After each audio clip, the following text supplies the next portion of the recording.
E aqui a gente tem a reflexão que a gente vai ver também, ela guarda sempre estreita relação. Eu sempre gosto de iniciar lendo a reflexão, e é uma dedicatória. Interessante dedicatória feita por um acadêmico, Zollner, astrônomo e físico da Universidade de Leipzig, e outro acadêmico, Crookes, químico da Real Sociedade de Ciências de Londres. Abre aspas, né, para essa dedicatória. Por coincidência notável, nossas investigações científicas se encontram no mesmo terreno, fornecendo à humanidade admirada nova classe de fenômenos físicos que proclamam bem alto e de modo não duvidoso a existência de outro mundo material de seres inteligentes. Sobre vós também ingratidão e ridículo tem sido atirado com a máxima liberalidade pelos cegos representantes da ciência moderna e pelas multidões mal guiadas pelos seus ensinamentos. Então, esse é um trecho do livro Física Transcendental, de Johann Carl Zollner, dedicado a William Crookes. E o Alan coloca na sequência: quem seriam os cegos representantes da ciência moderna? E quais seriam seus verdadeiros motivos para deixarem de pesquisar os fenômenos citados por Zollner? Então, vejam, gente, de fato, nós estamos conversando aqui sobre espiritualidade. O nosso tema, desenvolvido no início, fala sobre sentir algo para além dos sentidos materiais. Então, entrar nessa atmosfera do metafísico. E a gente percebe, analisando a história recente e a história passada também, que há muita insensibilidade em nós encarnados, né? Foi falado aqui no início, a gente anda muito às voltas com a vaidade, com o orgulho, preocupados com aquilo que a gente tem, preocupados com os títulos, preocupados com a evidência que nós temos na sociedade, né? Preocupados em que camada nós nos definimos na sociedade e totalmente fechados para as coisas sensíveis, as coisas que precisam de mais atenção, que precisam de um olhar, né? De um olhar, enfim, do espírito, né? De fato, como a Patrícia bem elencou lá no capítulo 9, né? A nossa percepção moral, né, anda muito debilitada e, por vezes, a gente precisa de chacoalhos, né? Então, vejam, o Crookes, como tantos outros, né? Vamos pegar aqui o Crookes, que foi ridicularizado, né? Um cientista, um químico notável, premiado por diversas associações, notáveis inventos, como nós vamos ver aqui, e descobertas, né? Mesmo assim, ele não escapou, né, da zombaria, ele não escapou do ridículo, né, digamos, tripudiarem, principalmente os seus parceiros, né, parceiros de investigação. Então, infelizmente, o materialismo ainda nos cega, né, nos torna pessoas insensíveis diante da evidência, diante daquilo que não era para ter nenhuma dúvida. O que que vocês acham? O que que vocês podem colocar para a gente a respeito dessa realidade, né, que ainda nós assistimos?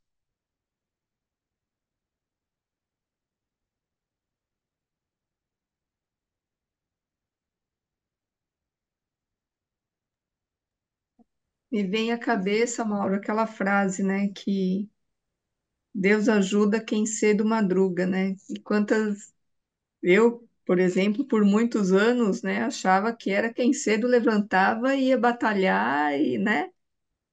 E depois a gente descobre que é quem cedo desperta realmente para o que é importante, né? Para o que é real. É assustador quando a gente tive recentemente uma experiência de ouvir de uma pessoa assim muito culta, muito inteligente, nossa, assim, um exemplo, né, de inteligência, de esforço, de carreira lá em cima, de chegar a falar assim, nossa, todo esse problema climático, daqui 100 anos, daqui 500 anos, eu só preciso de mais 40 anos, né? Vai deixar o quê para quem, sabe? Como se não precisasse deixar um legado, como se ele não fosse ser herança dele mesmo, porque infelizmente não teve esse despertar ainda, né? E é como você acabou de colocar, precisa de um chacoalhão. Por isso que muitas vezes, né, e eu sou um dos exemplos, que não vai pelo amor, vai pela dor, né? No momento de dor, de chacoalhão, como a gente está dizendo aí, é que acaba realmente despertando. E hoje, eu estava comentando esses dias com meu marido, parece que eu estou tão atrasada, eu preciso ler tantas coisas ainda, eu preciso aprender tanta coisa, eu preciso, sabe, eu tenho essa, e parece que eu não dou conta, e parece que, e Deus vai provendo tudo muito, muito certinho, porque quando eu me mudei, né, de São José para cá, eu tinha essa preocupação, né, de sair da Casa Luz de Francisco. E aí, na semana da minha mudança, veio a oportunidade de eu fazer as preleções online para Casa Luz de Francisco, sabe?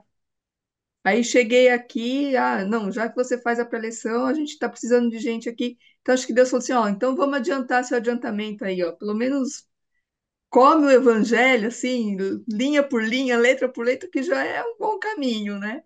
E depois você vai fazendo as outras coisas, para sair dessa angústia de que, nossa, quanto tempo eu perdi, né? Quanto tempo, como poderia ser muitas coisas diferentes se já tivesse despertado lá atrás, né?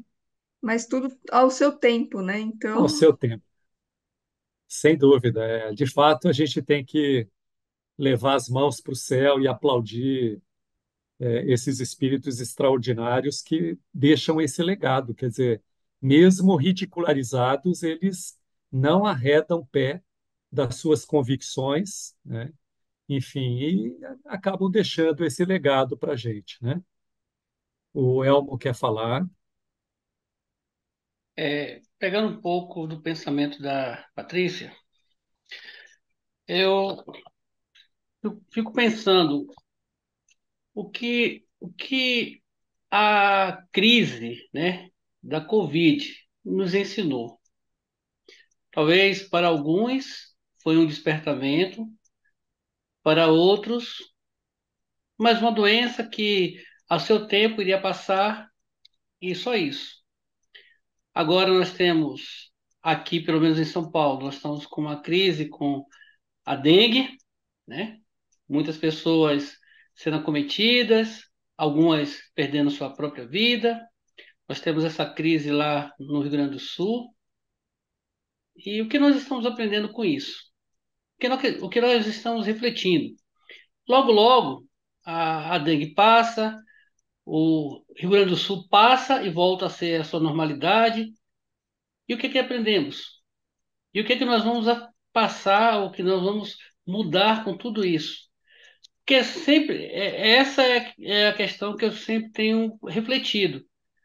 As coisas têm passado, ou como se diz, né, chacoalha o bambu, mas o que aprendemos com isso? O que nós estamos evoluindo a partir do momento em que tomamos consciência do que está acontecendo e que não é à toa, né? Tudo a gente não acredita em acaso. Então, se aconteceu, tem uma objetividade. E nós estamos conseguindo absorver essa objetividade, nós estamos conseguindo pensar, refletir sobre isso, e eu, assim, levo um pouco mais adiante. Nós que temos um conhecimento um pouquinho a mais, né, do que algumas pessoas, Somos despertados ou continuamos na inércia? Continuamos na mesmice? Bem, é isso. Ok, ok. E que o exemplo desses espíritos, né, nos inspire aí, nos Sim. mova e que a gente possa desenvolver o nosso pequeno trabalho. Vamos lá, então, gente. Quem nos ajuda com a introdução? Eu leio. Vamos lá, então, Elmo. Introdução. Este capítulo tem por objetivo nos levar à reflexão sobre os fenômenos de materializações efetuadas no século XIX e XX pelo cientista inglês William Crookes e por Rafael Renier no Brasil. Visa dar conhecimento sobre experimentos envolvendo materializações de entidades extracorpóreas conduzidos pelo inglês no período de 1870 a 1874, relatados em seu livro Fatos Espíritas, e pelo brasileiro, de 1948 a 1954, relatados no livro de sua autoria Materializações Luminosas. O primeiro, por se tratar de um cientista renomado, conduziu seus experimentos utilizando metodologia e rigores exigidos pela ciência. Quanto ao segundo, foram elaborados, observados e descritos com simples caráter observacional, apesar de testemunho e vasto material fotográfico. É isso. Então, o William Crookes, ele esteve nesse período de 4 anos pesquisando, como diz aqui o texto, seguindo um rigor científico, né, porque cientista que era, um homem de ciência. Principalmente nesse período, ele esteve às voltas com a médium Florence Cook e também, quer dizer, que permitia, né, propiciava a materialização do espírito que se denominava Cat King. Então, a gente traz aqui os relatos, né, no material do livro e também algumas fotos que nós elencamos aqui. Então, é, tem um valor muito grande o depoimento desse cientista. Primeiro, porque ele, inclusive, foi financiado pelo Estado para para desenvolver pesquisas, principalmente com fotografias astronômicas. Ele tem trabalhos nesse sentido com financiamento do Estado, inclusive, né? E depois ele vai se interessar, digamos, pelo espiritualismo, né? A gente vê o seu interesse e a sua dedicação na pesquisa sobre os fenômenos e deixa nesses relatos que estão nesse livro Fatos Espíritas esse vasto material da sua pesquisa. E o Ranieri aqui, de 48 a 54, ele com o seu livro Materializações Luminosas, com os seus relatos e vasto material fotográfico e também declaração daqueles que participaram junto com ele das atividades, tanto em Minas Gerais, como no Rio de Janeiro, como em Salvador. Então, ele acompanhou principalmente o Peixotinho, né? José Lins e também o Chico, né? Juntamente com, juntamente com aqueles que participavam dessa atividade. O Chico desenvolveu, durante um bom período, também trabalhos de materialização, né? Então, ele, com a sua perspicácia de delegado, ele relata como é que ele fazia as pesquisas e todo o cuidado que ele tinha para, digamos, não se deixar iludir, não se deixar ludibriar. Da mesma forma, o William Crookes, a gente vai ver nos relatos aqui, durante a nossa leitura. Podemos seguir, gente, com uma pequena biografia do William Crookes?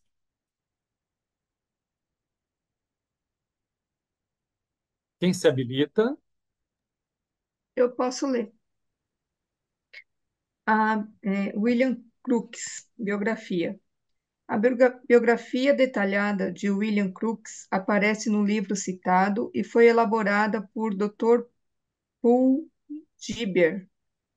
Crookes foi um renomado cientista inglês da segunda metade do século XIX, conhecido pela sua invenção denominada ampola de Crookes, hoje em dia utilizada nos aparelhos de televisão, o tubo de raios catódicos. Foi ele também o descobridor dos raios catódicos, responsáveis pelo surgimento das imagens na tela da televisão.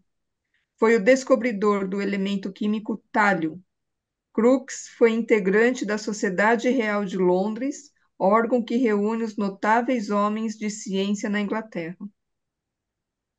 Então, é uma breve biografia. A partir dos 20 anos, ele já tinha um material bastante desenvolvido, principalmente nessa área da química, né?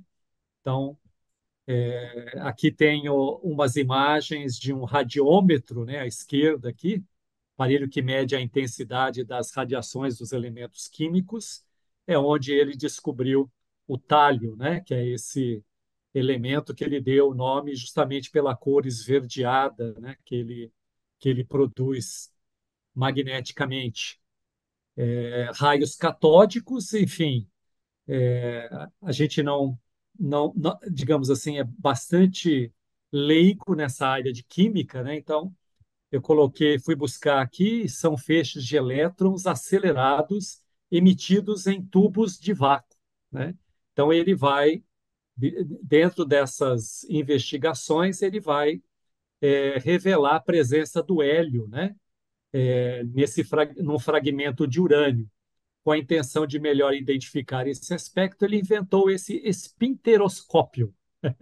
Então, é interessante que é um pesquisador, ele criou, inclusive, jornal, né, um periódico, onde ele divulgava as suas investigações, as suas descobertas, enfim, se relacionava, né, com o mundo científico da época, e ele mesmo inventava, né? Então, ele inventou muitos instrumentos para que ele pudesse investigar, né? Então, é esse indivíduo que vai investigar as materializações, né? Os efeitos físicos, quando ele se junta à Sociedade Parisiense de Estudos Espíritas, né? Então, ele vai, primeiro, como um cético, duvidando, procurando todos os meios de garantir, né, a confiabilidade da pesquisa.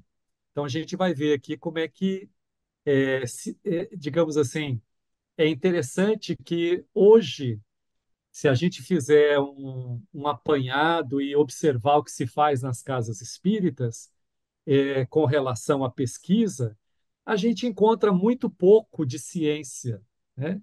A gente enxerga bastante religiosismo, a gente encontra muito até misticismo dentro, né, da uma mística, digamos assim, não no sentido de enganação, mas assim no sentido de vestir com uma certa mística a mediunidade, e a gente vai ver que ele fazia isso de forma muito natural o trânsito com os espíritos e com aqueles que se comunicavam era algo assim muito natural, né? De forma muito natural isso ocorria, tá?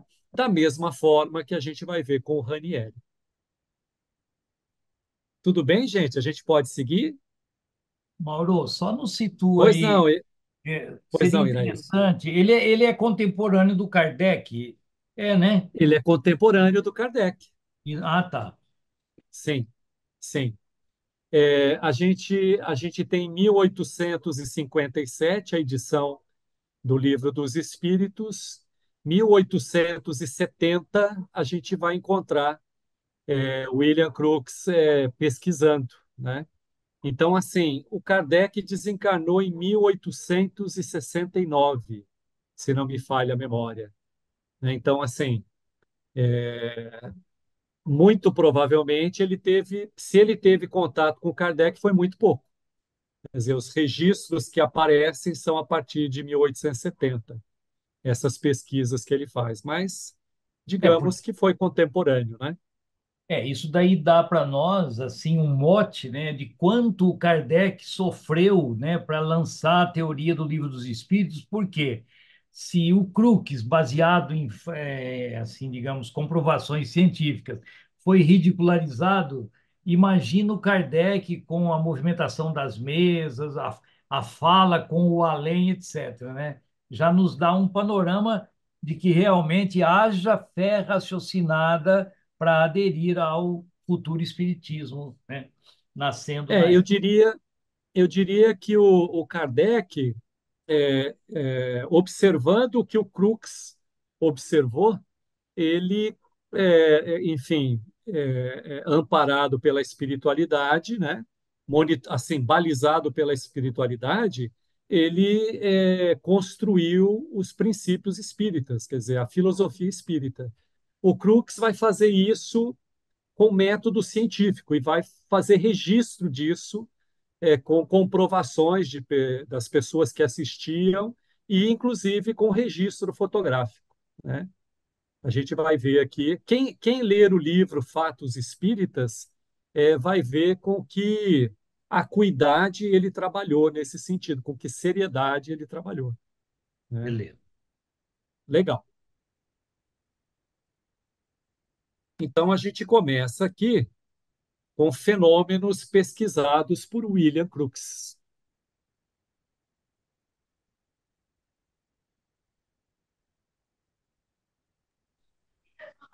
Quem nos ajuda agora? Como eu Ótimo. lancei. Opa, Não, vai lá, Vanderlei. Eu ia falar outra coisa. Vai firme aí, Vanderlei. então vamos lá. Fenômenos pesquisados por William Crookes. No período de 1870 a 1874, William Crookes resolveu se dedicar a pesquisas científicas em torno dos fenômenos espirituais. Esse período, com as respectivas experiências, estão relatadas em Fatos Espíritas, de sua autoria, e editado em português pela FEB. Nesses 4 anos, William Crookes pesquisou fenômenos realizados pelos médiuns Daniel Douglas Hume, Kate Fox e Florence Cook, sob rigorosas condições experimentais, em sua própria residência e em outros locais, em épocas por ele designadas e com audiência por ele escolhida, e variável ao longo dos experimentos. Os experimentos foram: 1. Fenômenos de percussão e outros sons da mesma natureza. 2. Movimento de objetos pesados colocados a certa distância do médium. 3. Elevação de corpos humanos. 4. Escrita direta. 5. Movimentos de corpos pesados com contato, mas sem esforços mecânicos. 6. Mesas e cadeiras elevadas do chão. 7. Movimento de diversos objetos sem contato. 8. Aparições luminosas. 9. Formas e figuras de fantasmas. 10. Casos particulares parecendo indicar a ação de uma inteligência externa. Não é pouco, não é mesmo? Obrigado, Vanderlei. É interessante o relato que ele faz, né? São registros, algo que ficou registrado sobre essas ordens de fenômenos, né? Percussão de instrumentos. Interessante ele relatar que os espíritos acionavam vamos dizer assim, uma espécie de órgão, né? Esse órgão, ele relata, por vezes estava na sua mão, com o teclado para baixo, e inicialmente eles ouviam um som que não sabia de onde vinha. Depois começava a observar e conseguia perceber que vinha ali do instrumento, e o instrumento estava na mão dele. e o instrumento estava voltado para baixo, né? E eles conseguiam, praticamente todos conseguiam ver o acionamento do instrumento. Quer dizer, não só o som que vinha, mas as teclas se moverem, né?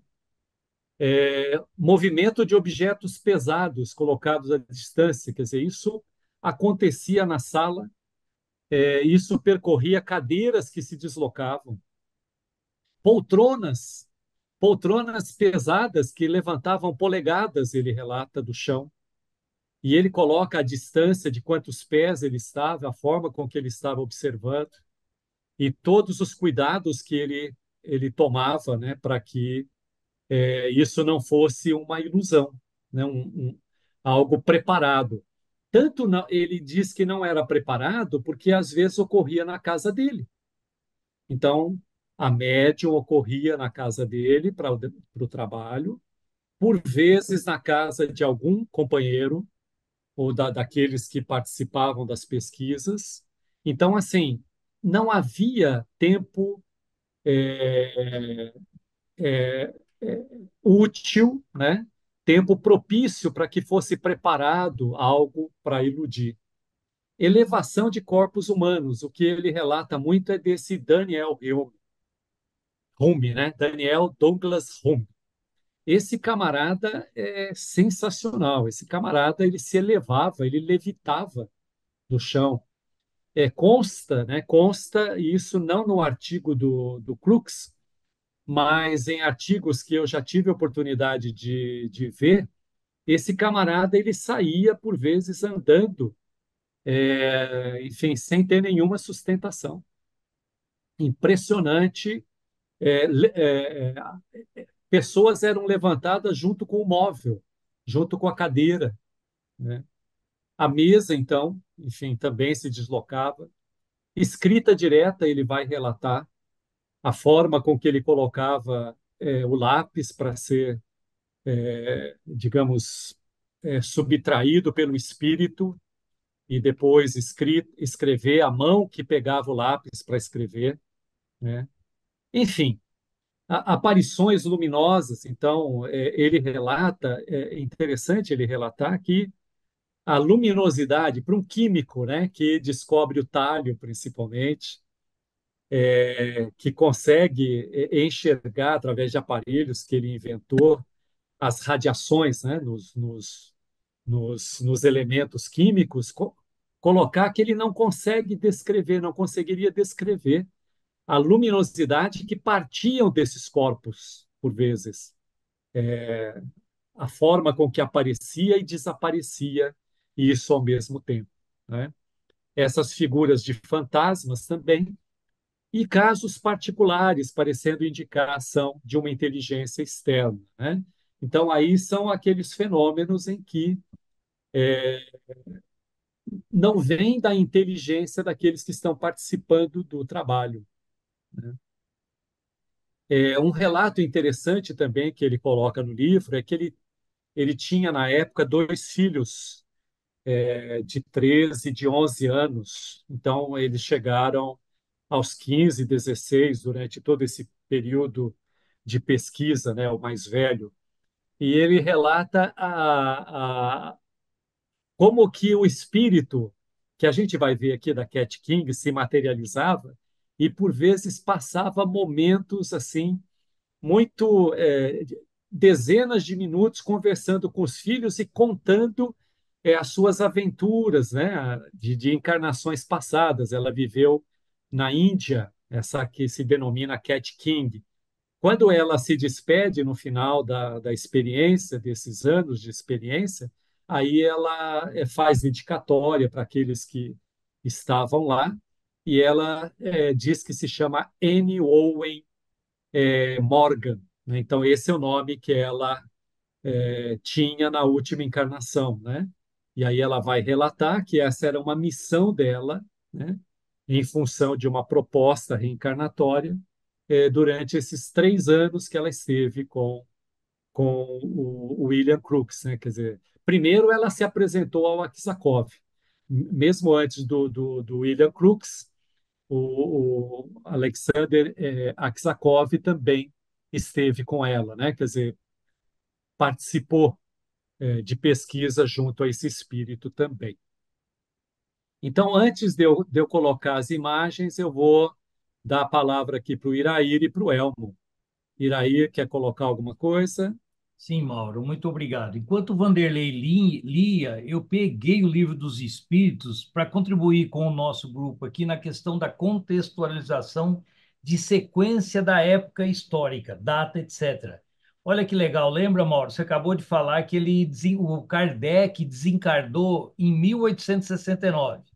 Isso. 1860 ele desencarnou, e olha que interessante, o Livro dos Espíritos foi publicado em 1857, ou seja, 12 anos depois de publicado, Kardec desencarna e um ano depois, por isso que eu atentei a contextualização do Crookes. Olha que legal, ó, que o Vanderlei leu, no período de 1870, ou seja, um ano depois do desencarne do Kardec, que o William resolveu ir lá ratificar aqueles fenômenos da movimentação de mesa, mesas girantes, etc., abordados por Kardec.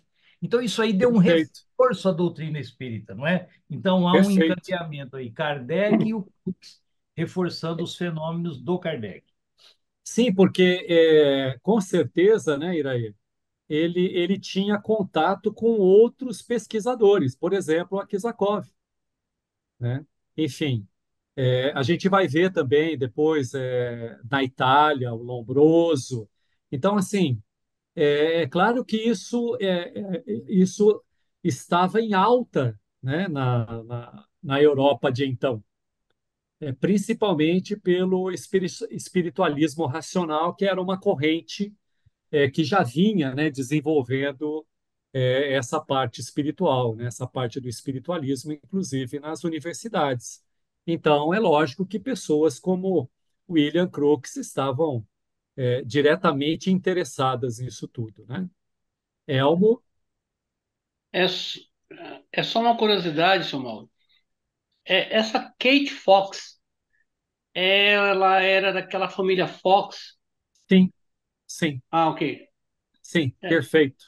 quando vocês É fazem o uma estudo das, exatamente, é uma das médiums da que família Fox. Kardec, perfeito, que Kardec se utilizou, né, Sim, para desenvolver a doutrina espírita. Exatamente. Eu muito não me obrigado. lembro agora se ela tinha 14 ou 16, quer dizer, eram Que era uma aí família, era grande a família. Se eu não me engano, seis, cinco, seis adolescentes. pessoas. Isso mesmo. Mas principalmente a Kate e a outra eu não me lembro agora. Margaret. Ma- Margaret, isso, Margaret Fox. as duas irmãs adolescentes que colaboraram, né, na elaboração do Espiritismo. Vejam como a gente pode refletir a esse respeito. Nós encontramos pouca gente jovem também, poucos adolescentes no movimento espírita, digamos assim, diante de trabalhos grandiosos. Claro que a gente conhece movimentos de mocidade que desenvolvem um trabalho fantástico, né, junto ao movimento. Mas notem que é providencial a utilização de pessoas como essas duas jovens. A própria Florence Cook, que o William Crookes pesquisou, que foi a médium, né, da Cat King, era jovem também. Ela tinha 18, durante essa pesquisa dele, de 18 a 20 anos aí. Então a gente vê que são pessoas que ainda não estão assim tão influenciadas, eu entendo, não construíram ainda preconceitos, né? É uma reflexão que eu faço assim nesse sentido, né? Quando a gente Então, pensa Mauro, nisso, né? E observa isso na história. dentro desse seu relato, observando através daquele filme da vida do Kardec, a gente percebe que todas aquelas médios que foram usadas para fazer ele basear a sua codificação eram pessoas jovens. E hoje, né, nós não temos tantas pessoas jovens se envolvendo nesses trabalhos mais assíduos. Não temos pessoas, não sei o que pode ter ocasionado, né, essa situação de que hoje nós temos pessoas de mais idade se envolvendo no trabalho, se assumindo certas responsabilidades e menos jovens. E naquela época, no Será? início, era mais jovem do que adultos. É a reflexão que a gente deve fazer se a gente está dando oportunidade, né? Há que se pensar nisso, né? E, enfim, trazer isso com mais naturalidade no movimento espírita. Com certeza, eu penso que os jovens vão se interessar mais, né? De repente. Patrícia? No sábado, eu fui participar de um curso de liderança espírita aqui em Blumenau, numa casa espírita, né? E tinha pessoas de vários centros aqui, é pela Federação Espírita Catarinense, né? FEC, que é ligada à FEB e tal, enfim. E aí tinham muitos presidentes de casa espírita falando exatamente isso, que não tem ninguém para assumir, né? Que fica complicado, as pessoas já querem se aposentar, mas está no terceiro, quarto mandato. E essa casa em específico, elas têm um trabalho muito legal com os jovens. E depois juntou, os jovens estavam fazendo uma outra dinâmica e juntou todo mundo depois. E estava falando exatamente dessa passagem de bastão, né? Como passar, porque não é delargar, né? Mas é delegar. Então tem, como na corrida, né, que você faz realmente a passagem de bastão, você tem acho que 20 metros, né, para fazer essa passagem. E durante esse período tá os dois ali fazendo aquela passagem, passando com maestria para o outro. E um dos meninos lá, acho que, sei lá, 17 anos, 18 no máximo, e ele fez uma declaração, eles fizeram uma dinâmica antes, né? Então, assim, cada um foi desenterrar os seus talentos, né? Então, tinha uma caixa com areia e eles estavam ali descobrindo seus talentos e cada um falando como que ele poderia contribuir com a casa. E um dos meninos foi muito feliz quando ele falou o seguinte, falou, olha, aqui nós não separamos os jovens do restante. Somos um único grupo, cada um dentro de uma fase. E o que me incomodava de assumir algumas coisas era o medo que eu tinha de passar a fazer as coisas sozinho. E aqui não, aqui a gente vê que pode contar com as pessoas, a gente começa a fazer uma preleção junto, em conjunto, um fala uma parte, outro fala outra, depois a gente vai indo para falar uma parte sozinho, mas com a pessoa do lado, para ir ajudando, até que você se sinta seguro para fazer sozinho. Então, eu acho que isso ainda falta muito. Eu acho que falta a questão dos trabalhadores, dos voluntários. É muito difícil a gente ter os voluntários hoje, né? Ninguém quer assumir responsabilidade, todo mundo quer ir lá ser assistido, mas ninguém quer ter a responsabilidade de assistir, né? De contribuir com aquilo que tá tendo como conhecimento. Mas essa junção é muito importante, né? Você tem que mexer também com o ego daqueles que não querem largar o osso, né? Porque se sentem Perfeito. importante, mas também dar essa segurança para quem está iniciando, Sim, né? sim, Dar essa sim. oportunidade.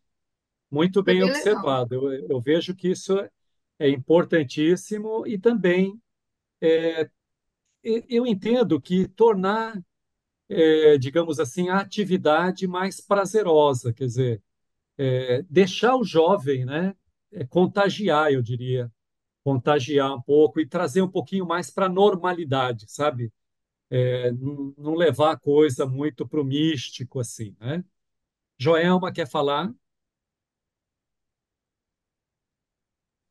Eu penso que nessa época, né, nesse período que surgiu o Espiritismo, estava surgindo muitas coisas novas, né?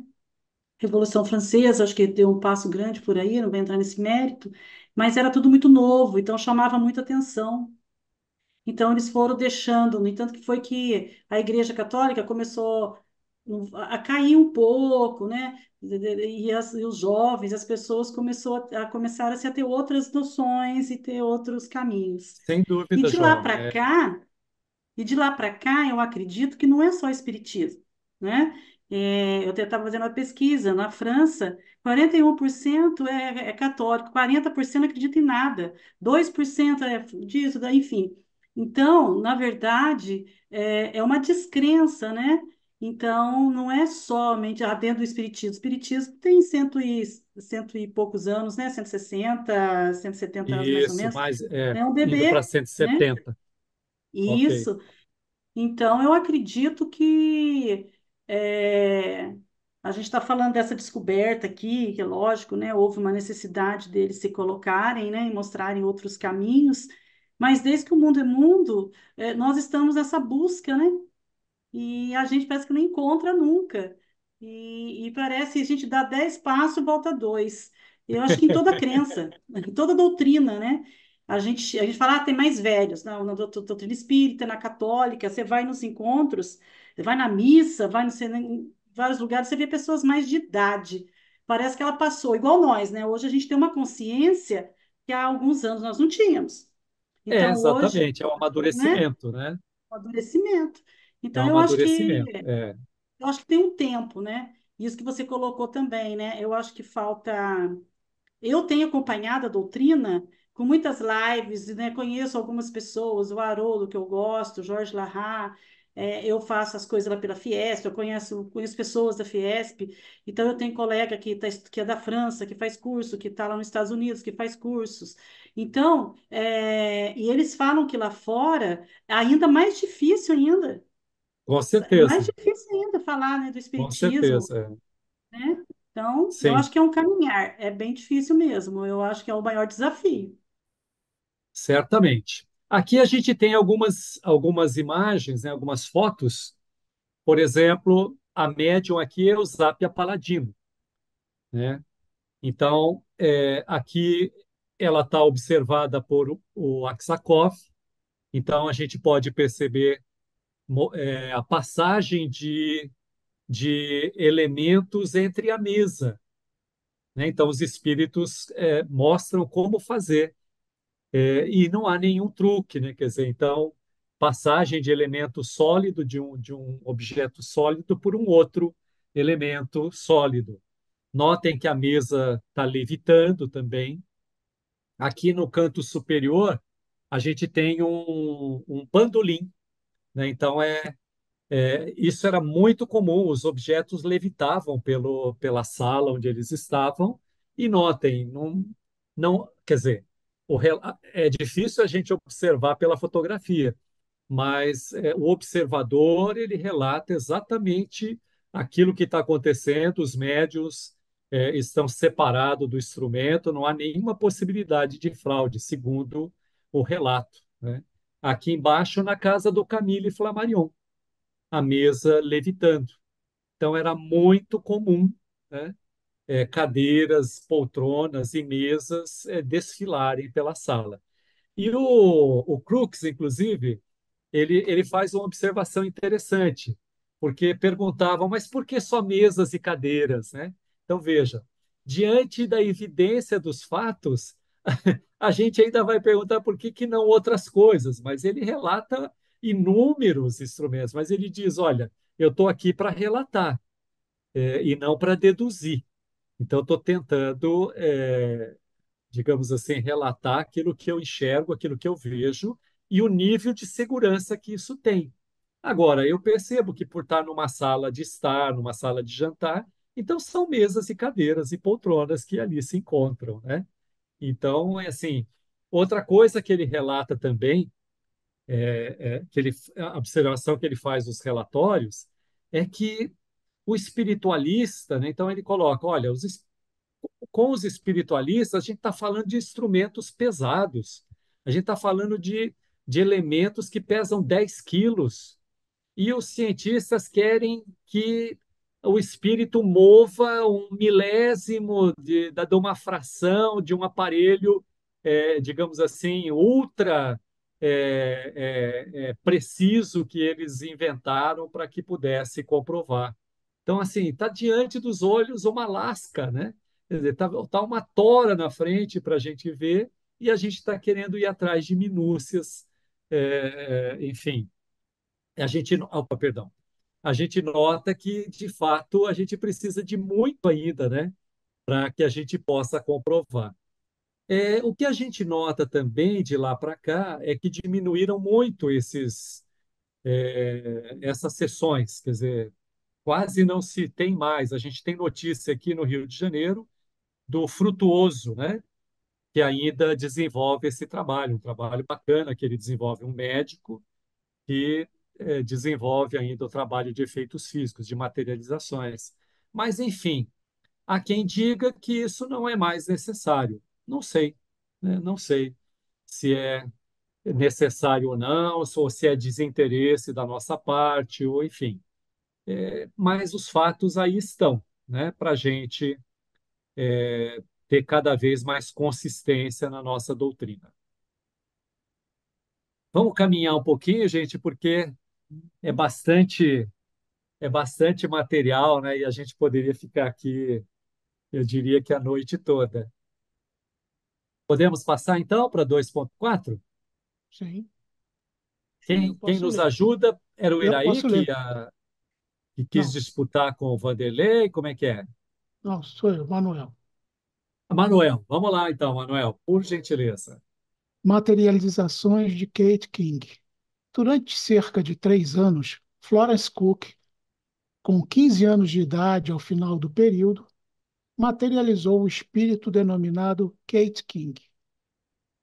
Em experimentos realizados em ambiente preparado pelos pesquisadores em suas próprias residências, ambiente de pouca iluminação para melhor visualização do fenômeno, o objeto materializado percorre a sala e interage com os pesquisadores por períodos de até 2 horas, enquanto a médium permanece encarcerada em profunda letargia. A aparição é fotografada diversas vezes. Segue abaixo 3 relatos. Abre aspas.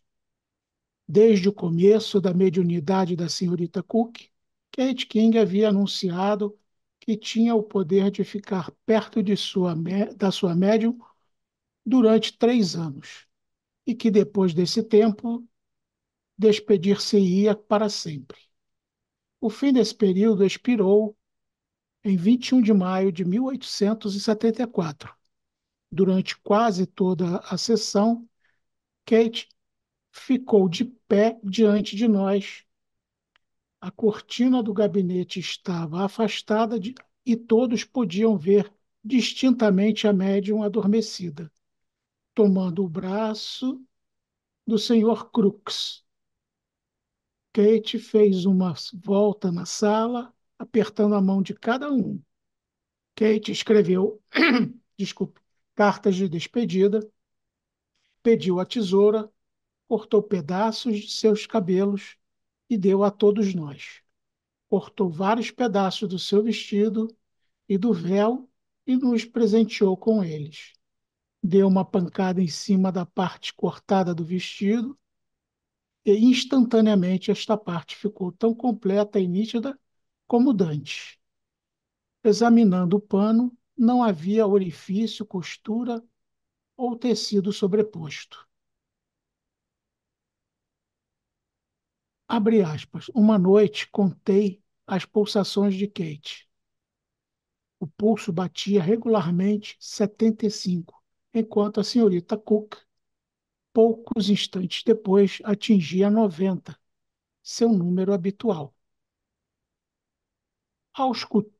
Auscultando o peito de Kate, eu ouvia um coração bater no interior e as suas pulsações eram ainda mais regulares que as do coração da senhorita Cook.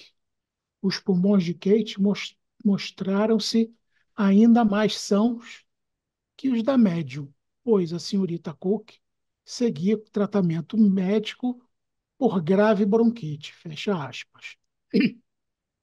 Abre aspas novamente. Para ter certeza que a senhorita Cook estava no interior do gabinete enquanto Kate falava fora dele, o senhor Varley concebeu a ideia de fazer atravessar o corpo da médium por fraca corrente elétrica, medindo-a por um galvanômetro. Os extremos do aparelho foram fixados aos braços da médium, pouco acima dos seus punhos. As mãos e os braços de Kate King apareceram fora do gabinete, escrevendo diversas cartas. Se os extremos do aparelho fossem deslocados para os ombros da senhorita Cook, para liberar os braços da médium, o trajeto percorrido pela corrente elétrica no corpo dela teria sido diminuído para menos da metade, e a agulha do galvanômetro se elevaria. Durante 3 minutos, enquanto Kate King redigia as cartas, com o braço inteiramente fora da cortina, a agulha do galvanômetro registrou oscilações insignificantes.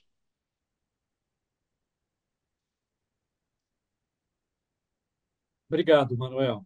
Nada. Interessante. Então, notem, eu tinha dito 18, 20 anos, mas olha, 15 anos a Florence Cook, a médium da Kate. Então, é Crooks que está relatando, né? Então, o ambiente é sempre com pouca iluminação.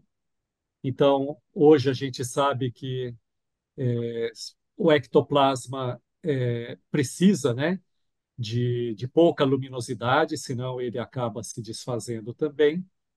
Enfim, o cuidado que ele tomava com relação a identificar as personalidades. Então, a médium, normalmente em estado letárgico, ela estava sempre dormindo, então ela se deitava, repousava a cabeça no travesseiro e permanecia lá durante todo esse tempo. Por vezes, ele relata que conseguia ouvir alguns gemidos dela, como se estivesse sofrendo, ao mesmo tempo que a Cat também se manifestava. Então, ele não tinha nenhuma dúvida de que aquele objeto que ele coloca aqui, que se materializava e andava, era de fato uma pessoa, né? Pelo relato, ele diz que ela tinha esse compromisso e ela permaneceria três anos. E, de fato, ela não ficou um minuto a mais daquilo que estava previsto. De novo, na despedida, o Crooks tinha pedido que ela ficasse com ele, ou que ela tivesse com ele, né? Ele fosse o último a observá-la. E, de fato, ela vai passear, dando os braços para ele. Ele, com a permissão dela, vai abraçá-la, vai manusear, enfim, como ele coloca aqui, tira o pulso dela, 75 batidas, enquanto da Florence era de 90, né? Esse fenômeno do vestido é interessante, que o Crooks relata que ele quer comprovar se os cabelos são realmente dela, da pessoa, do espírito, e ele comprova, e olha, nasceram ali, não dá para pensar que não seja uma pessoa. Ela corta os cabelos e dá de presente mechas do cabelo, como também do vestido. Essa restauração do vestido, que ele relata aqui, foi diante de um pedido de um deles, né, que disse: mas você conseguiria restabelecer o tecido? E ela, né, em cima de uma batida, ela restabelece aquilo que havia cortado com a tesoura. E aí ele relata que ele vai constatar que não há sobreposição de tecido, não há costura, como também não há mais aquele rasgo, né, aquela abertura que ali havia anteriormente, né? Com relação à experiência aqui também com o galvanômetro, é justamente uma prova de que são pessoas distintas, né? Então, a médium sempre no escuro, então a médium ficava numa câmara preparada, tá? E a Cat no ambiente onde eles estavam. Ora ela aparecia, ora ela desaparecia, tá? Que eu me lembre, é isso, assim, que a gente tem teria para dizer aqui de interessante, né? Em cima das cartas que ela vai colocar também para cada um, ela faz uma dedicatória, agradece. E a própria médium, a Florence, ela ficou muito afeiçoada ao espírito. Então, ela, nesse último dia da despedida, ela pede encarecidamente que ela permaneça por mais tempo, que ela fique, e ela disse: Olha, eu tenho um compromisso e não vai ser possível nem mais um minuto que eu fique. E eu confio plenamente no Sr. Williams, no Sr. Crooks, que vai dar toda a sustentação, e de fato ela precisou, de fato, na sequência, porque ela era muito debilitada de saúde, né? E também porque ela ficava muito exaurida, ela ficava muito exausta depois dessa atividade. Então, notem o esforço, né? E o Crookes também vai dizer, ele inclusive agradece isso nos relatos dele que ele faz, que, enfim, ela em nenhum momento nesses 3 anos, a médium, se mostrou arredia, ou de má vontade, quer dizer, ela sempre esteve pronta, sempre se dedicou. Os pais também, agradece aos pais, né, que, enfim, deram todo o suporte, recebiam na casa deles e também iam à casa do Crookes ou aonde se realizava as sessões, né? Então, é interessante as minúcias com que o Crookes vai descrever tudo isso, né? E aqui a gente tem as fotos, né, que foram permitido. Então a gente tem aqui essa foto da primeira da esquerda, onde aparece o espírito. Então, nitidamente, quer dizer, ela aparece tão nítida, dado o braço para ele, né? Como ele relata, circulando na sala. O Crookes vai relatar que ele tinha em mãos perto de 50 chapas, perto de 50 fotografias que foram feitas com a permissão dela. Algumas ele diz que foram perdidas, não se aproveitava, outras não tinham muito interesse, e ele se reserva a publicar aquelas que ele acha de fato plenas de crédito e de validade, né? Então, é interessante que é, lá ao fundo a gente não percebe muito na foto, mas quando ela é mais nítida, a gente vai perceber a médium. Ah, outro fato também.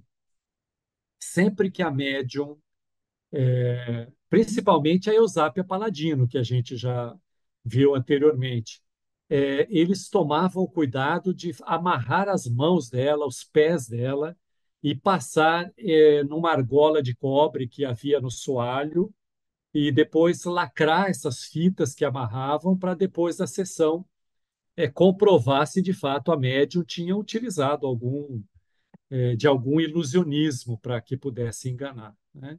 Enfim, todo método que a ciência podia determinar, eles acabavam utilizando, né? E aqui a Florence Cook com a Cat King, né? Então, a Florence aqui do lado esquerdo e o espírito, né, do lado direito aqui na foto. Normalmente, a Florence estava sempre de escuro, com uma vestimenta escura, e o espírito sempre com uma veste branca, tá? E aqui em cima, novamente, a Cat King, aqui observada, eu não me lembro se por César Lombroso ou Ernesto Bozano, né?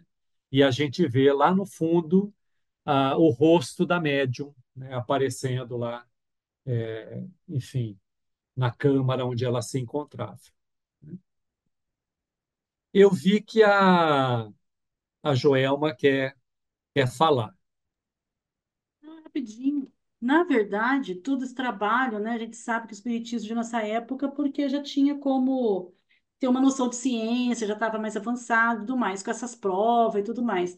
Mas muita gente ficou descrente. Teve muito processo, né? Eu estava fazendo a pesquisa, né? Que teve muitas fraudes. Eu acho que isso atrapalhou muito o espiritismo. E uma coisa que eu questiono, assim, dentro da história, né?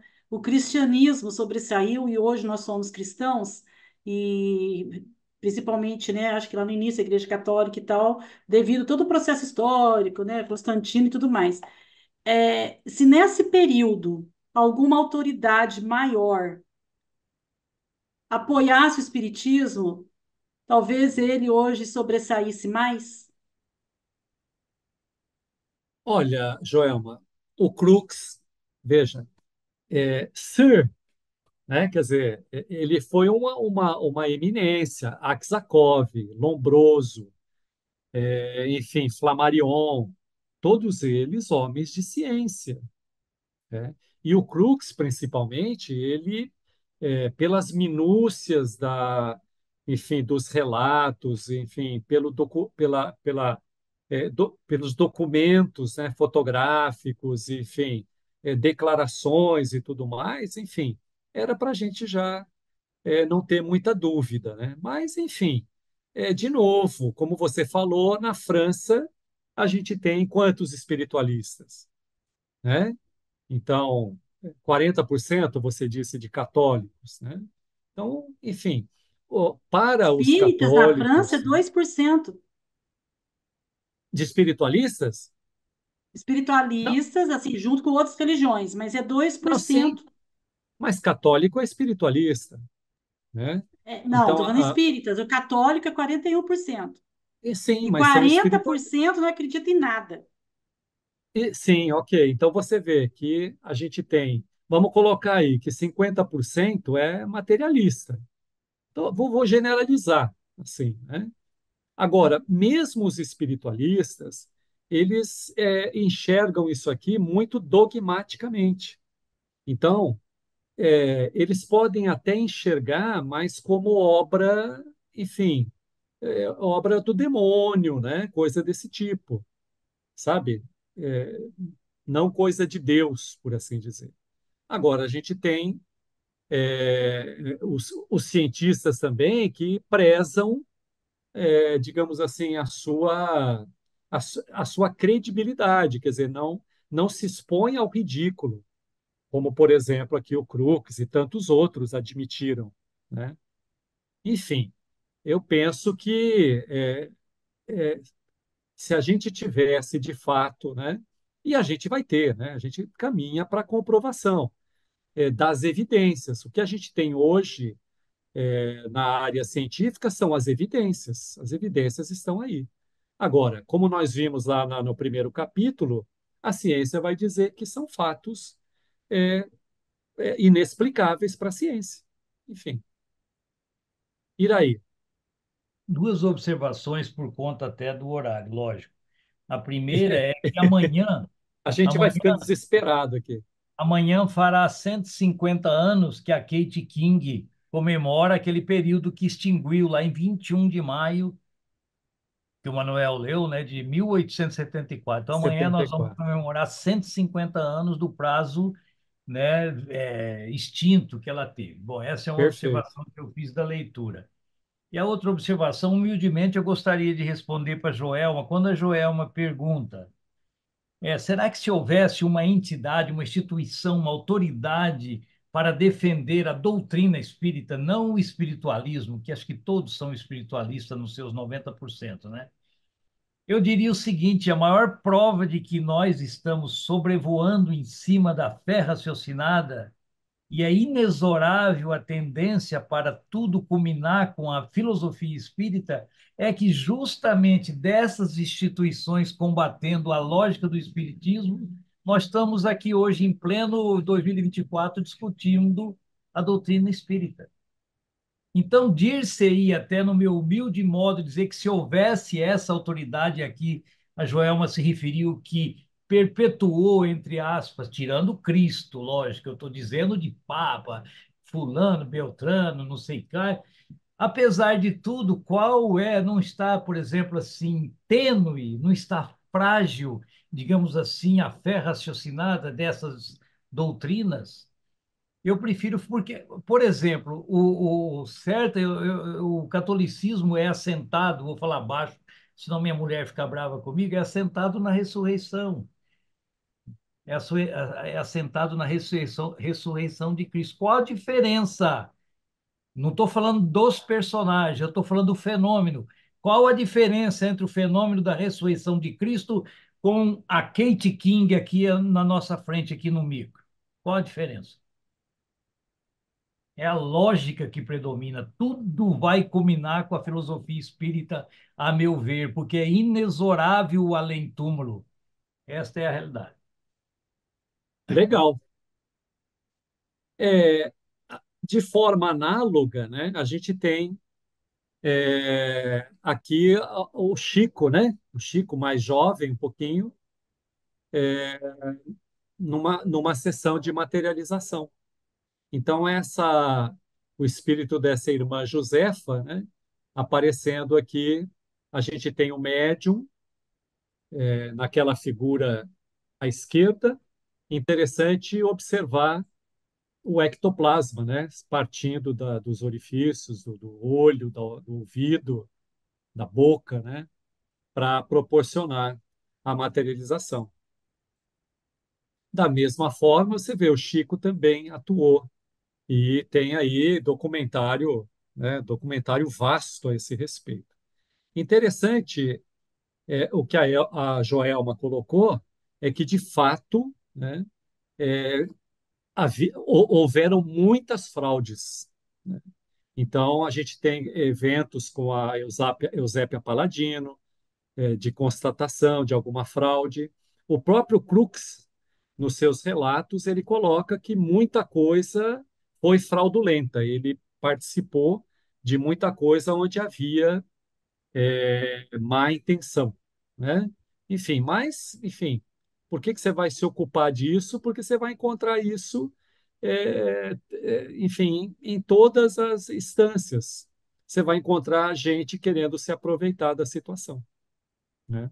Principalmente para ganhar alguma promoção ou para levar algum benefício, né? Então, isso a gente vai encontrar porque nós somos assim. Mas muito bem observado, eu penso que isso atrapalhou bastante e atrapalha bastante o desenvolvimento, né? Então, vamos lá. Depois de todas essas observações, o Crookes vai levantar algumas hipóteses, né? Ele vai levantar algumas hipóteses a respeito do que poderiam ser esses fenômenos. Quem nos ajuda?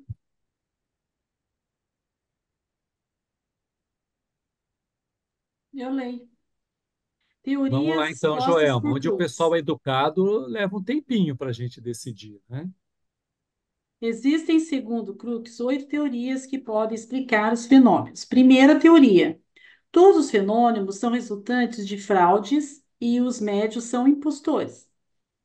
Segunda teoria: as pessoas que assistem são vítimas de uma espécie de loucura ou ilusão.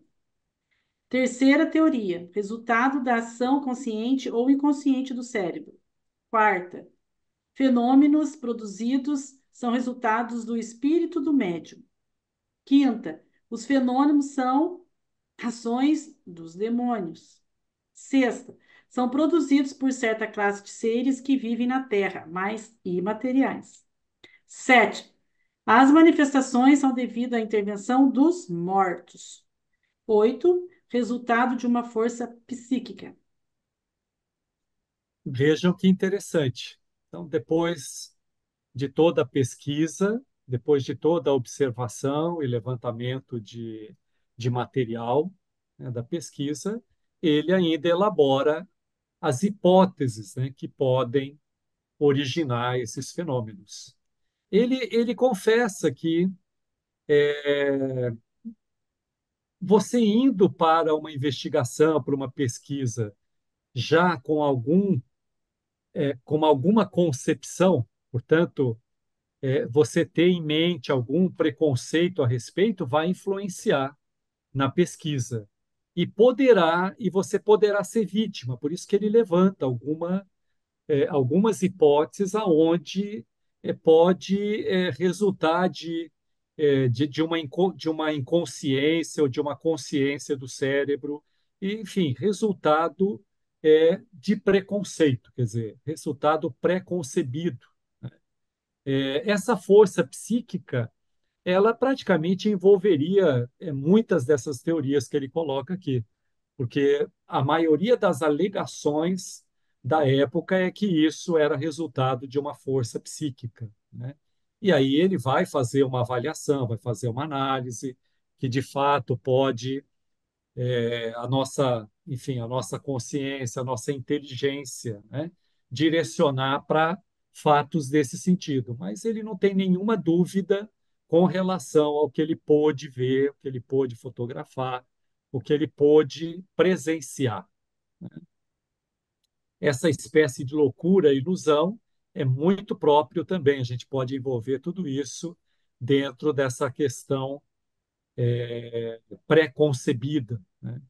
Fenômenos de ação de demônios, isso é claro, porque, enfim, você tem aí o dogmatismo presente, né? Então, o fanático religioso ele pode conceber tudo menos a realidade, tá?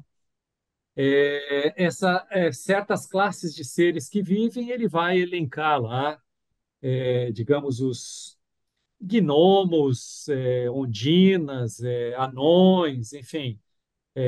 Isso a gente tem também, né, hoje muito presente, seres aí ainda em, digamos assim, em passagem, né, de uma fase irracional para a fase racional. Existem estudos espíritas aí, de espíritas nesse caminho, tá? Então, estão aí para nossa apreciação algumas dessas hipóteses que ele levantou. E na sequência, a gente vai ter declarações do mundo científico, então, de parceiros dele a respeito desses trabalhos, dessas investigações. Quem ajuda agora?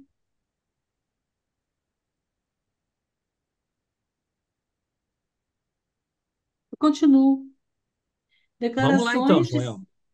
Declarações de cientistas sobre os fenômenos. As páginas 142 a 151 de fatos nos oferecem as declarações de vários pensadores, filósofos, cientistas, professores e pesquisadores sobre fenômenos realizados na Europa, na segunda metade do século XIX. Destacamos os seguintes depoimentos. O espiritismo está tão bem demonstrado como a lei da gravidade. Alfred Russel Wallace. Sem dúvida, os fenômenos espíritas são verdadeiros e que é impossível dar-lhes uma interpretação. Cesário Lombroso. O espiritismo está cientificamente demonstrado. William Crookes. Pelas minhas experiências, convenci-me que os pretendidos mortos se podem comunicar conosco. Professor Mears, membro da Sociedade Real de Londres. A barreira que separa os dois mundos, espiritual e material, pode cair gradualmente. Oliver Lodge, membro da Lodge. Sociedade Real de Londres. Então, veja, Joelma e amigos e amigas, né? Então, a gente tem aí o mundo da ciência de então, né? Esse César Lombroso, eu não tenho certeza, mas ele era um cético no início das investigações e ele teve contato com a mãe. Ele relata, inclusive, que se viu envergonhado depois de ter duvidado da existência, né? Da existência quer dizer, dessa comunicação com os mortos, quando ele teve contato com a própria mãe, né? E veja, essa declaração do Crookes é muito forte, né? O espiritismo está cientificamente demonstrado. Então, dentro de todas aquelas hipóteses que ele levantou e dentro daquilo que ele relatou, ele, como um homem de ciência, enfim, não tem dúvida de que está demonstrado. E o cientista Iraí, o que tem para dizer para a gente? Pouquíssima coisa. Nós temos que agradecer a esses relatos dos cientistas, porque aí e eu tenho certeza que o Kardec deu uma mexida no túmulo, porque quando saiu essa comprovação, como eu disse, já fazia quase 5 anos que o Kardec tinha desencarnado. Então, nós estamos aí vendo o nascimento de um dos suportes da nossa doutrina. Até desenhei uma pirâmide aqui no meu caderno, que é a ciência. Então está aí a comprovação, o reforço de que a doutrina é ciência também, né? Depois viria o Evangelho de Cristo na religião e a filosofia de onde viemos, para onde vamos, etc, etc. Então esses depoimentos aí foram extremamente importantes para dar credibilidade a, digamos assim, o nascimento do Espiritismo na época. Legal, Iraí. Muito bem. Então, vamos lá partir para materializações luminosas. Vamos conhecer um pouquinho do Ranieri. Eu vou fazer a leitura aqui da biografia rapidinho do Ranieri. Rafael Américo Ranieri nasceu em Belo Horizonte, 1920. Foi casado com Arlete Meirelles, com a qual teve 4 filhos: Glória, Aros, Kratos e Helena. Esta falecida em tenra idade, 2 aninhos ela tinha quando faleceu. Foi delegado de polícia, prefeito de Guaratinguetá, de 1969 a 1972, e deputado estadual por 2 mandatos, de 1973 até 1978. No movimento espírita, foi ativo participante a partir de 1940, sendo amigo do Chico Xavier. Presidiu o Grupo Espírita André Luiz, no Rio de Janeiro. Foi um dos fundadores da Fraternidade no Campo do Galvão, em Guaratinguetá, e presidente do Jornal Espírita Brasileiro. Como escritor espírita, tem 35 obras editadas, sendo muitas delas pela sua própria editora.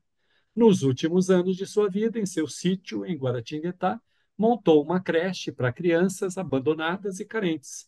Faleceu em Guaratinguetá devido à isquemia cerebral em 1989. Então, essa é uma breve biografia do Ranieri, né? Esse que vai fazer agora os relatos a partir da materializações luminosas, né? Onde a gente tem vários registros fotográficos. Vejam, 35 obras, militou na política, né, principalmente aqui no Vale do Paraíba. Quando ele passou a acompanhar esses trabalhos de materializações que a gente vai ver com o Peixotinho, ele estava morando no Rio de Janeiro e ele acabou presidindo esse grupo André Luiz por bastante tempo lá no Rio de Janeiro, né? E depois, vejam, o Campo do Galvão, aqui em Guaratinguetá, e uma creche também, no final aqui da sua vida, ele ainda proporcionou essa caridade, né, para com aqueles que ficaram. Então, vamos lá. Locais dos fenômenos descritos por Ranieri. Quem agora? Eu posso ler. Vamos lá, então, Patrícia.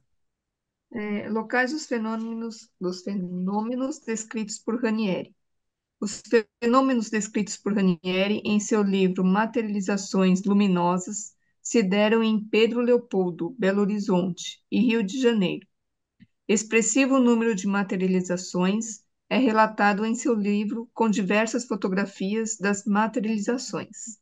O médium Francisco Lins Peixoto, Peixotinho, promove as materializações nas 3 cidades citadas e o médium Fábio Machado o faz em Belo Horizonte. No Rio de Janeiro, as reuniões se efetuavam no Grupo Espírita André Luiz, a Rua Corvo Filho.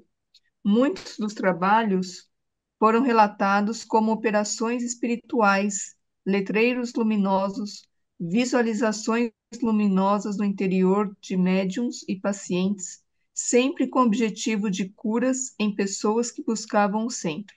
Em Belo Horizonte, as reuniões se davam na residência de Jair Soares, no Centro Espírita Tiago Maior, e no grupo Irmã e Sheila.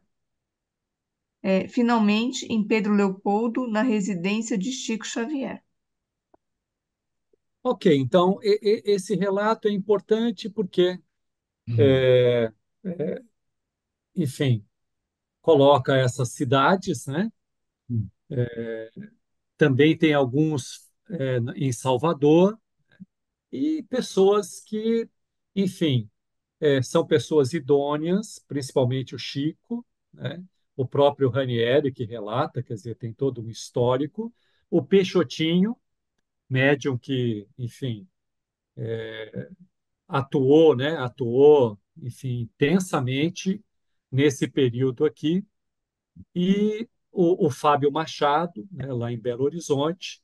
Então, isso é importante para a gente, no caso, se interessando e buscar informações e ver, de fato, o que, que essas pessoas produziram, o que, que elas enfrentaram, né? Então, continuando aqui, principais médios e entidades nos relatos de Ranieri, para a gente depois passar para os relatos. Tá, eu posso continuar. Vamos lá, Patrícia. Médiuns de, médiuns de efeitos físicos são muito raros e os mencionados no livro Materializações Luminosas são Francisco Lins Peixoto, Peixotinho, Fábio Machado e Enio Veldlin. Wedley. Acho que é isso. As entidades que se manifestaram com maior frequência foram José Grosso, caboclo nordestino de grande estatura, Esqueila, moça alemã Sheila. na última encarnação, Heleninha, filha de Ranieri, desencarnada em 1945, aos 2 anos de idade, Fidelinho Uemoto, pintor japonês, autor de vários quadros de entidades espirituais, Tonga, pintor japonês prestes a reencarnar, e Palminha, jovem brincalhão.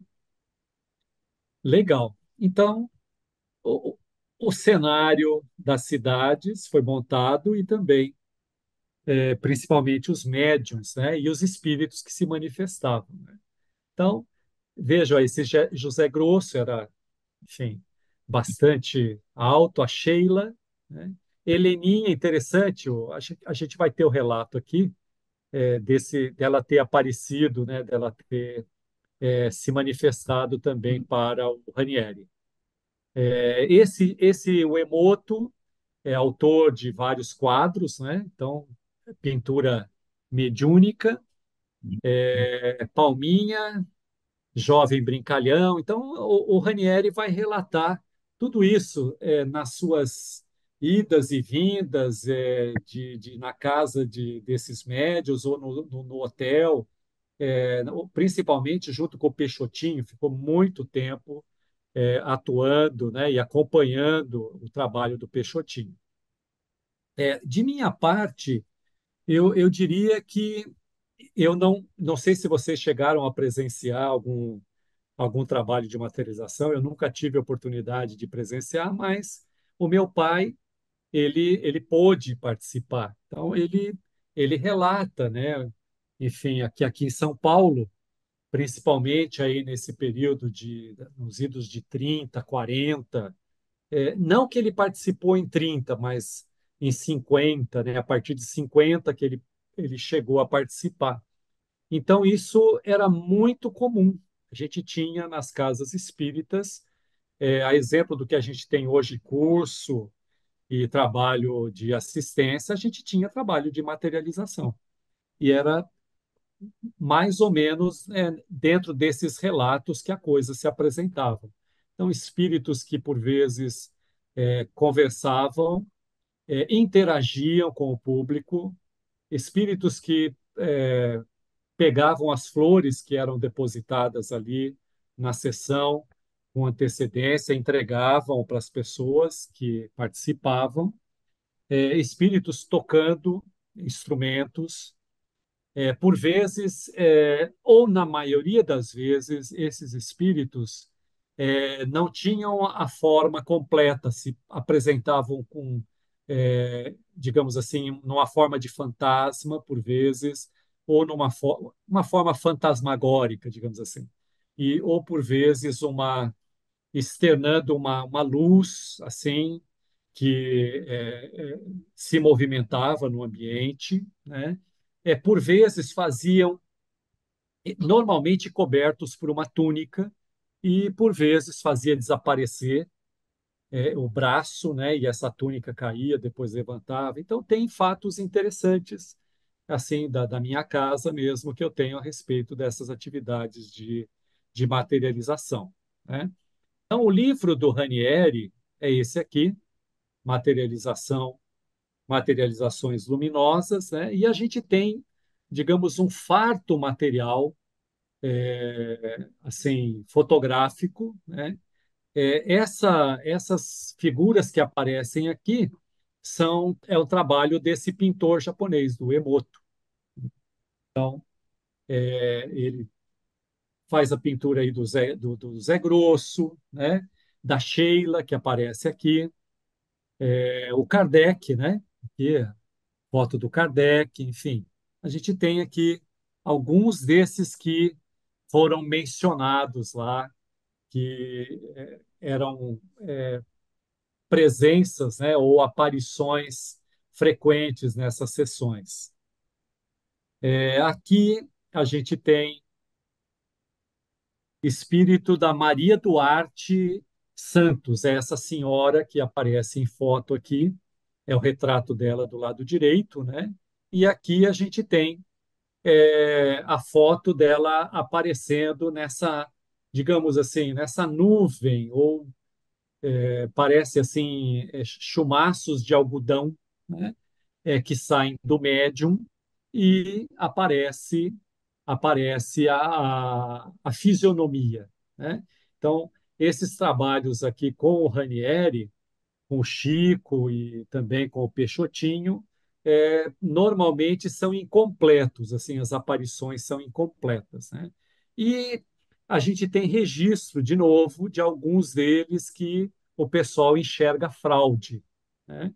Mas, enfim, não dá para desviar disso, né? A gente tem, inclusive, eventos, a gente pôde ver, acho que na aula passada, né?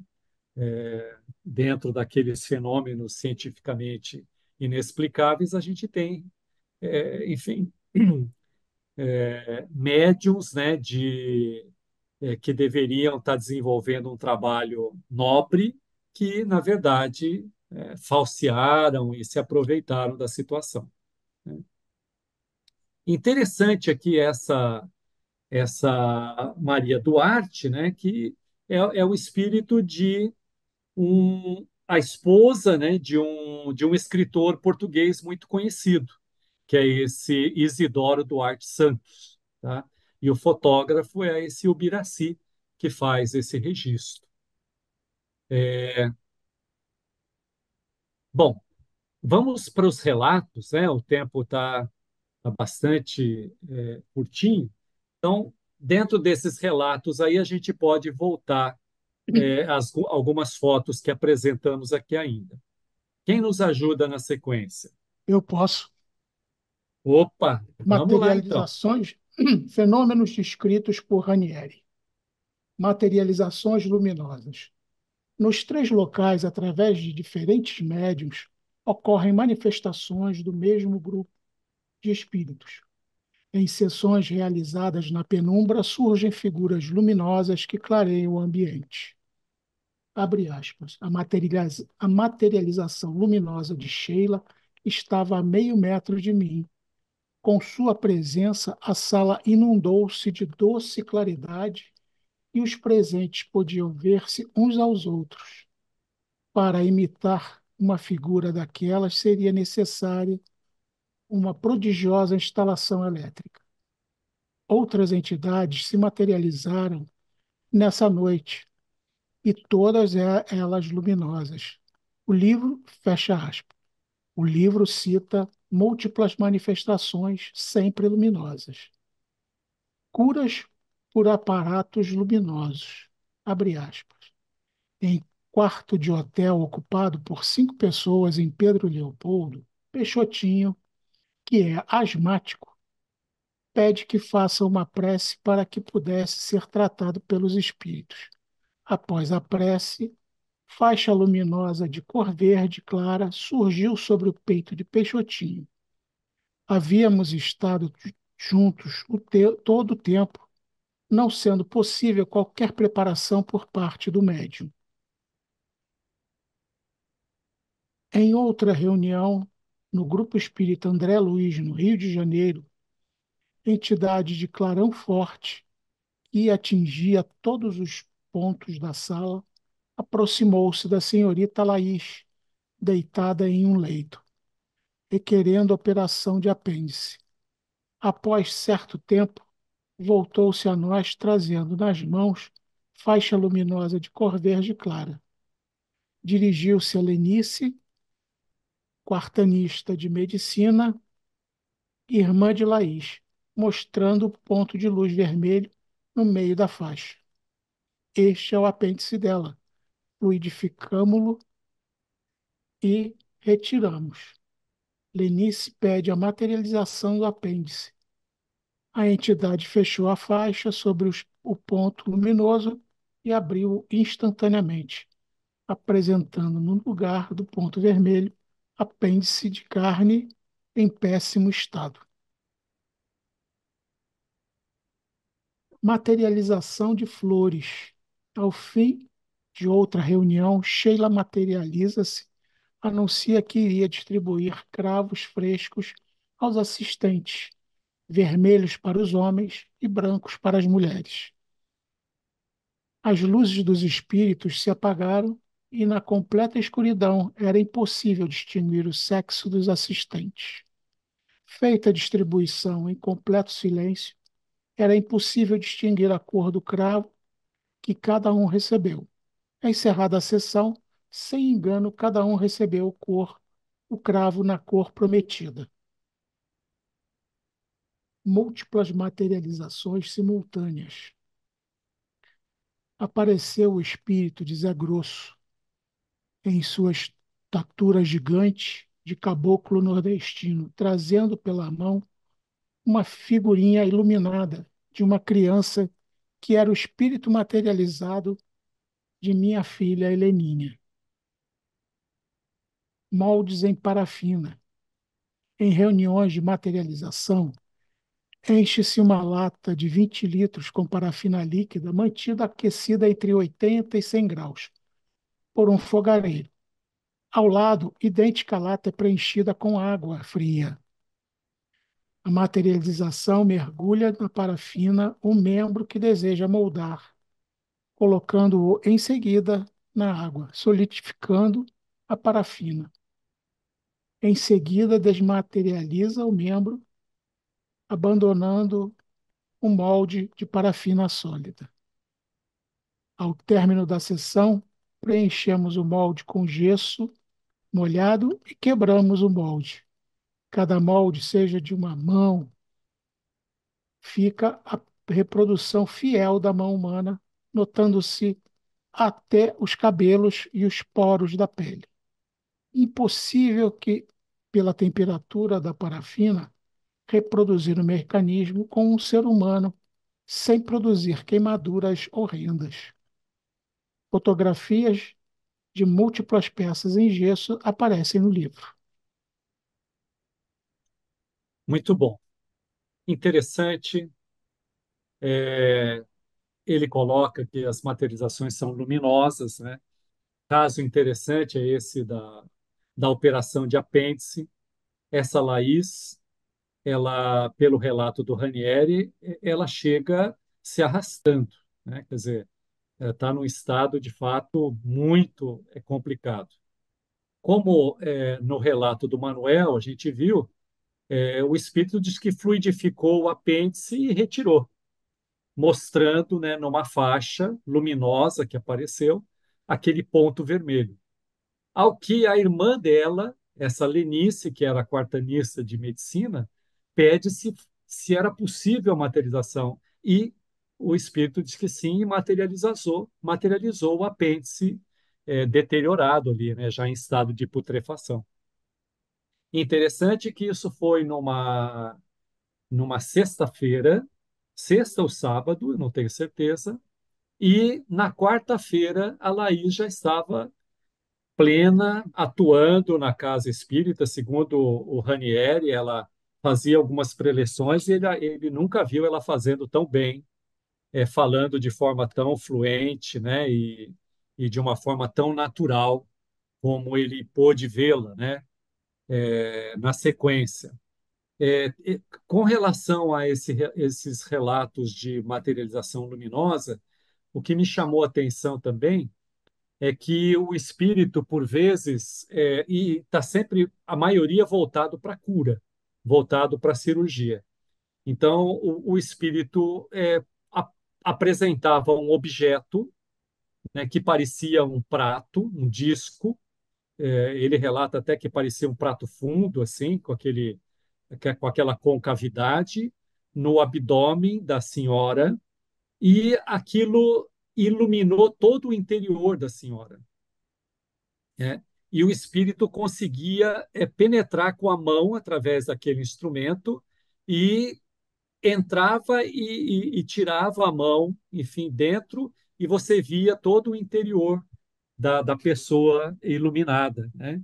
E a gente vê muito isso nos relatos do André Luiz, principalmente. Quer dizer, as novelas do André Luiz têm sempre relatos de como a espiritualidade atua com instrumentos, né? Eles têm uma aparelhagem que a gente ainda não tem noção de como isso acontece, né? Essa materialização de flores é interessante. Meu pai também fez algum relato nesse sentido, de pessoas que achavam que por estar afastado nunca iam receber, e para admiração o espírito ia lá e entregava para a pessoa, né? Essa materialização da Heleninha é interessante.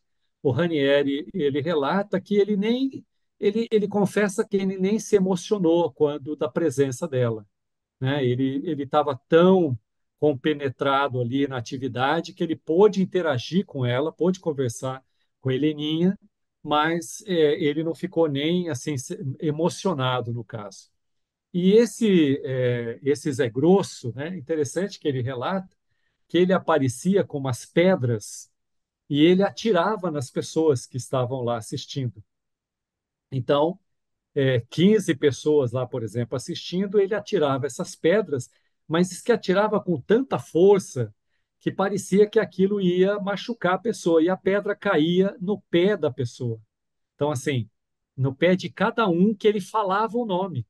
E, enfim, não machucava, e da onde vinha essa pedra, enfim. São, de fato, relatos bastante interessantes, né, que ele coloca. E aqui a gente tem o Peixotinho, né? Antes de eu passar para o Manuel, deixa eu só terminar, Manuel, a gente já avançou no tempo aqui. E aqui a gente tem a foto do Peixotinho e tem a mão e o pé da Heleninha, no molde, né? Então, assim, a materialização dela, e ficou registrado, né, o pezinho e a mão é, no molde, né? E mais esses moldes de parafina, que ele relata a forma com que se fazia, que você vê impossível uma pessoa colocar a mão nessa parafina, que com 80 graus não consegue, mas de jeito nenhum. E podem notar que alguns espíritos, eles cruzavam, né? Cruzavam assim a mão para colocar dentro da parafina. E claro, se fosse um embuste ali, uma ilusão, na hora primeiro que queimaria, né? E depois, na hora de retirar, destruiria o molde, e não apresentaria esse molde, né? Da forma com que eles estão expostos, inclusive. Aqui fotografia das pedras que eram atiradas, né? Enfim. Manuel, você que é do Bem, Rio de Janeiro aí. é, inclusive, para falar que eu queria falar, é um caso desse de materialização. A casa que eu frequento, que é o Posto de Assistência Espiritual Bezerra de Menezes, ele surgiu quando o fundador, o irmão Luiz, esteve em Uberaba conversando com, não sei se ainda é Pedro Leopoldo, se Uberaba foi em 1962, conversando com o Chico Xavier. dizendo que estava desanimado, não estava muito, ia deixar o trabalho. Aí o Chico falou assim: olha, espera aqui, e depois do atendimento eu quero conversar com você. Aí no final eles foram conversar, o Chico virou para ele e falou assim: olha, eu tenho um recado do Dr. Bezerra de Menezes para você, que você se reúna alguns amigos e funde uma nova casa. Fundaram, e lá nós fazemos sessões de cura. E o irmão Luiz, inclusive, por exemplo, chegava uma pessoa lá com um problema de cálculo renal, ele materializava a pedra. Estava no rim da pessoa e tirava e jogava e ficava lá. Mas só que esse material, depois da morte dele, do desencarne dele, desapareceu.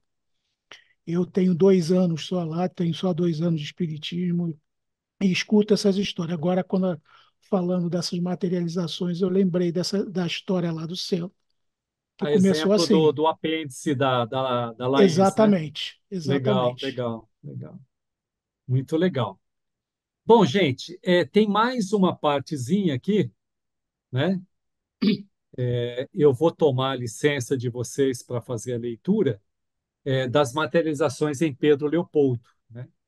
Então, antes da editora imprimir a primeira edição do livro, houve oportunidade do médium Peixotinho submeter-se a uma série de reuniões em Pedro Leopoldo, de 1952 a 1954, com a presença do Chico, onde foram batidas chapas fotográficas de espíritos materializados. Essas fotos, em número de 8, foram tiradas na casa do Chico e no Centro Espírita Luiz Gonzaga. A primeira foi batida em 3 de fevereiro de 1952, de um rapaz de 17 anos que faleceu em Campinas no desmoronamento do Cine Rink. Não houve autorização de seu pai para a publicação da foto. Ele era médico no Rio de Janeiro, sua esposa e cunhado acompanhavam as reuniões. A segunda foto é de Camerino, batida em abril de 1953. A terceira é de Ana, em setembro de 1953, criatura que viveu e desencarnou em Campos, no Rio de Janeiro. A quarta, quinta e sexta fotos mostram o ectoplasma em movimento, finalizando com a formação do rosto materializado de Pinheiro, pessoa que viveu e desencarnou em Macaé, no Rio de Janeiro. Essas fotos foram batidas em intervalos de 30 segundos. A sétima foto é de uma amiga espiritual do Chico. Todas as fotos têm declaração de próprio punho do Chico, indicando o local, pessoas presentes e data. Esses registros do Chico, inclusive, estão no livro, com a caligrafia dele, com a escrita dele e tal, né? Então, são esses os relatos, né? São essas as fotos que a gente viu. Aqui o espírito do Camerino materializado, você vê o médium deitado, né? O da Ana, espírito da Ana, aqui essa amiga do Chico, né? Aqui a terceira, na parte superior, e aqui embaixo o Peixotinho. Então, o Peixotinho está aqui, né? Materializando o Pinheiro, né? É esse que aparece somente a face dele, né? Que aparece aí dentro dessa atmosfera de ectoplasma.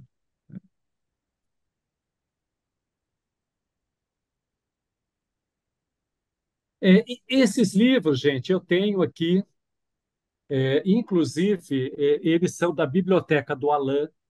Então, né, a esposa do Alain, ela doou para o Instituto todas as obras, assim, boa parte das obras do Alain, e a gente, como não tem um local físico, eu ainda tenho aqui na minha casa um local onde eu tenho as obras do Alain, e essas duas obras eu tive contato depois, né, que eu conheci o Alain.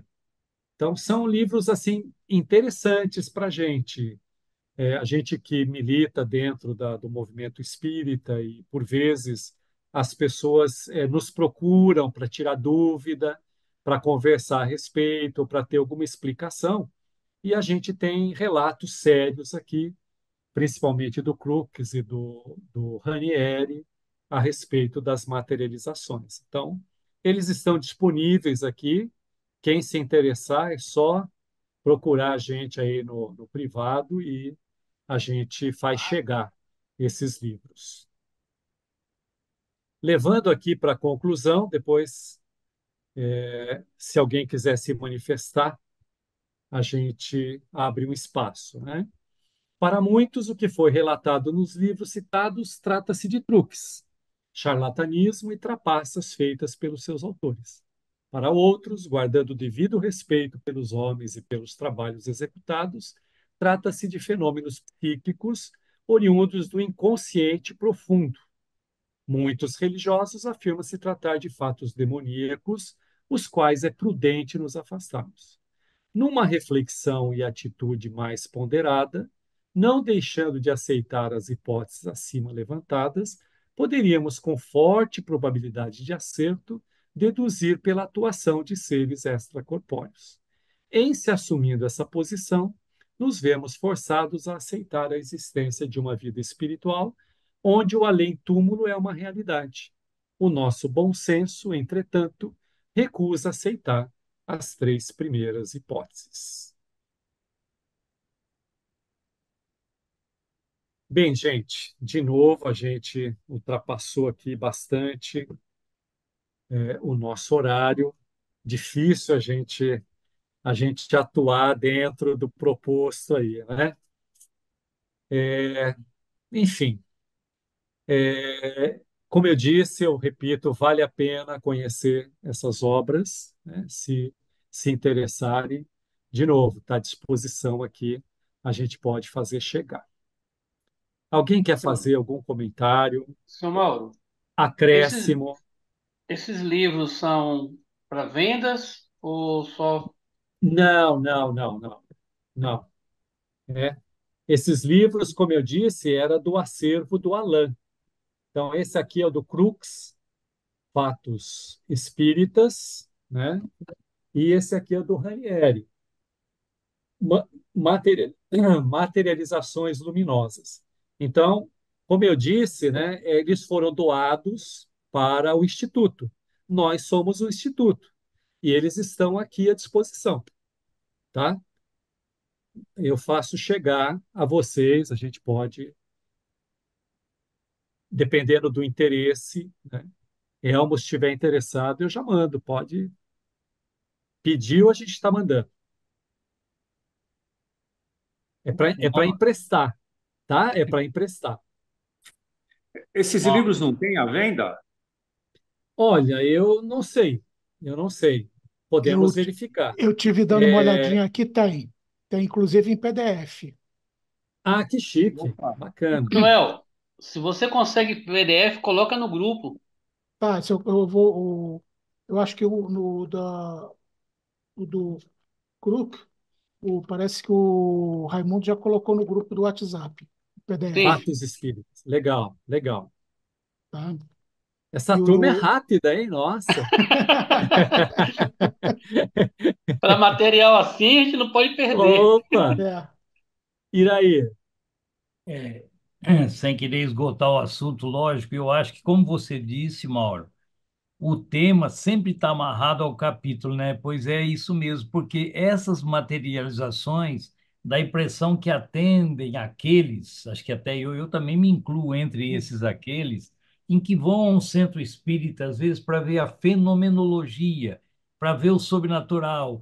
Aí que aumenta a fé, aquilo que busca, quando, na verdade, o tema está aqui nos fazendo refletir as melhores e mais belas coisas do mundo não podem ser vistas nem tocadas, mas sentidas. Então, nós não precisamos dessas materializações para tocar o nosso coração, para receber aquela mensagem num centro espírita, não é? Assim como nós não temos problema de ver um animismo no médium que transmite, inspirado pela entidade espiritual, uma mensagem bonita, não cabe a nós querer saber se é voz dele, se é voz do comunicante. Basta pegar o conteúdo, não é? Então, eu acho que esse tema fecha com chave de ouro aí o capítulo, eu acho. Legal, Iraí. Muito bom. Quem encerra para nós?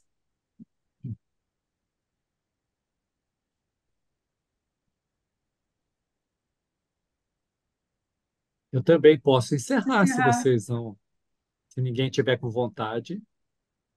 Eu posso. Tá bom. Então, o nosso Vamos. agradecimento por mais essa oportunidade, a paciência dos amigos, das amigas, a vibração do em torno desse curso de filosofia espírita. A gente agradece principalmente pela recuperação do Ricardo, que nós já estamos saudosos dele, na condução dessa turma, dessa 43ª turma. Então, nosso agradecimento à espiritualidade, a todos aqueles que formaram essa corrente, né, em torno da recuperação do Ricardo, e estamos contentes, né, com o seu retorno ao lar. E elevamos uma prece à espiritualidade para externar todo esse nosso agradecimento e que ela possa chegar a todos os corações aflitos. Pai nosso que estais nos céus, santificado seja o vosso nome, venha a nós o vosso reino, seja feita a tua vontade, assim na terra como no céu. O pão nosso de cada dia nos dai hoje, perdoa as nossas dívidas na medida que perdoamos os nossos devedores.